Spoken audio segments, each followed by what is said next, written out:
I have been immersing myself in everything Brené Brown. I talked and I recommended her book in the Parent Brief, which is my monthly newsletter, where I recommended the book Atlas of the Heart. I actually bought the book and it is beautiful. I highly recommend giving it as a gift to someone. I also recommend listening to the audiobook. Brené Brown shares the story and it feels like she's talking to you and offers new information. So that's not included in the book. And she's got an HBO series out and there's interviews everywhere about this book and what she has to say. So I encourage you to look up more. I want to share a little bit about what I've learned. I'm finding it really, really fascinating. And again, I'm just trying to take in all the learning that I've experienced listening to her talk about the world of emotion. I have been telling parents that I've worked with how important it is for their child to identify their own emotions because it regulates their body. I've said it before many times here, name it to tame it. It helps us regulate. Yet I have just learned there is so much more to this. And as parents, as adults, as people, I think this is so exciting and so important that I think this is something we all need to work on and help, if we are parents, to help start teaching our children through our examples about identifying the correct emotions for what we're feeling, because it has great importance. And I'm going to get into why. So first, and I just want to be sure I get this right, what you are feeling and what you call or name it determines what we actually experience. So language just doesn't communicate our emotions. Language actually shapes our emotions. It changes our body with neurons when we identify different emotions. So it's really important that we use the right one.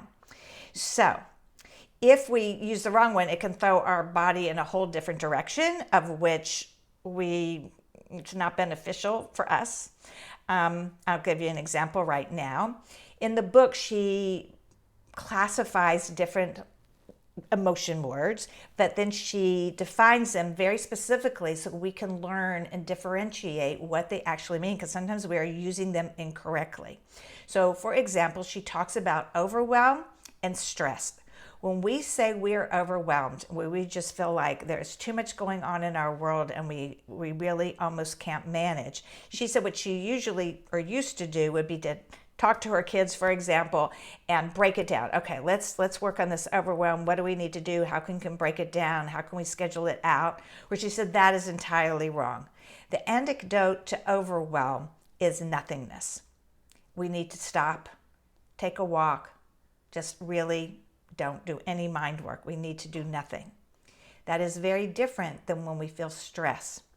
So I think I won't go into what stress means. I think we pretty much know that. But if we say we are overwhelmed when it's really stress and not overwhelm, our body will still kick into overwhelm.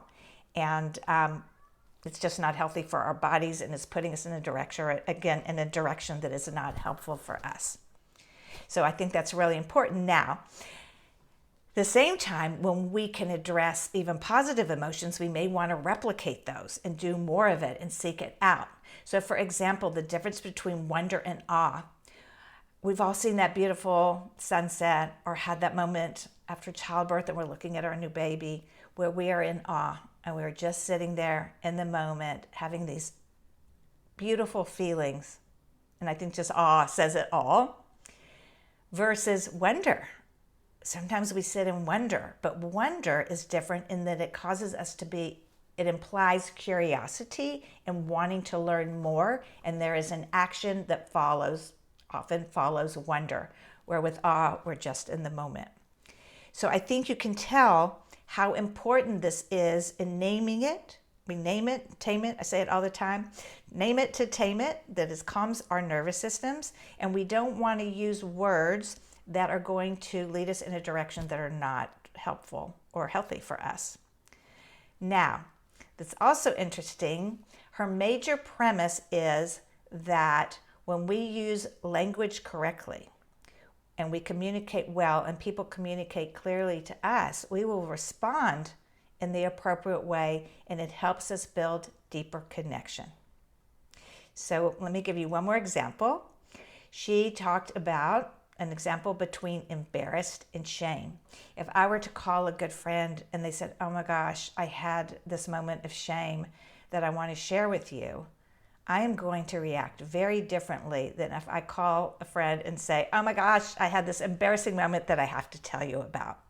So when we use the correct word, whoever we are in relationship with, they will respond accordingly, and we won't feel misunderstood. There's this deep level of connection, and therefore we are able to build deeper relationships. And don't we want that in our world? Isn't that what we need?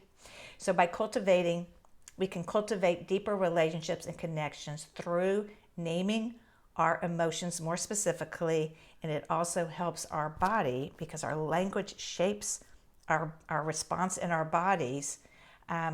We don't want to get out of whack because we name something incorrectly and our body is just relating to it in its own way, but that is not actually correct and helpful to us. So I encourage you to learn more about this. I hope this made sense. I've just been trying to distill it as simply as possible so I can wrap my head around it. And I just want you to know I feel very happy right now sharing this with you, and hopefully you will feel some wonder and want to go out and learn more. It's Monday Morning with Cheryl. Take care. Have a great week.